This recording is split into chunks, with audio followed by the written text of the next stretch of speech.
Hello everyone. In 1968, Ozzy Osbourne was born in Birmingham, England. He grew up in a working-class family and had a difficult childhood. His parents were too busy working to take care of him, so he spent a lot of time on his own.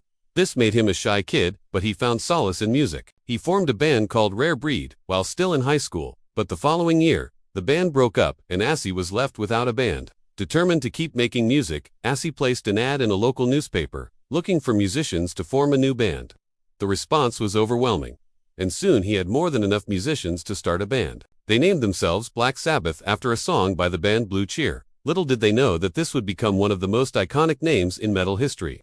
Black Sabbath's early sound was a mix of blues, rock, and psychedelic rock, but as the 70s wore on, the band began to incorporate more heavy metal elements into their music. This change in style was reflected in their lyrics as well, which became darker and more occult-themed.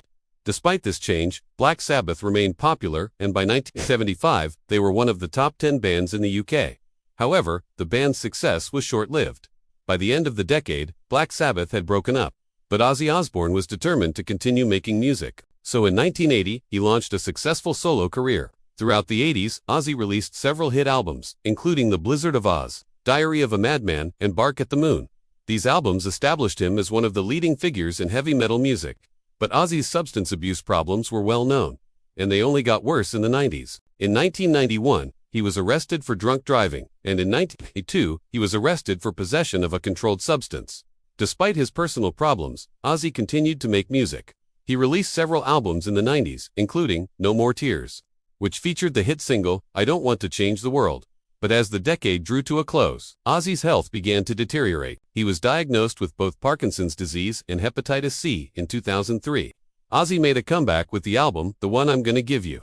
Now, the album was a critical and commercial success, and it proved that Ozzy was still one of the biggest names in heavy metal. Since then, he has released 2 more albums, Black Rain and Scream. He is currently touring in support of the album, and he has no plans to stop anytime soon. So what is the secret behind Ozzy Osbourne's success? It's probably a combination of his unique voice, his dark sense of humor, and his willingness to experiment. Whatever the reason, there's no doubt that Ozzy Osbourne is a legend in the world of heavy metal. Thank you for watching. Please like and subscribe if you enjoyed the video.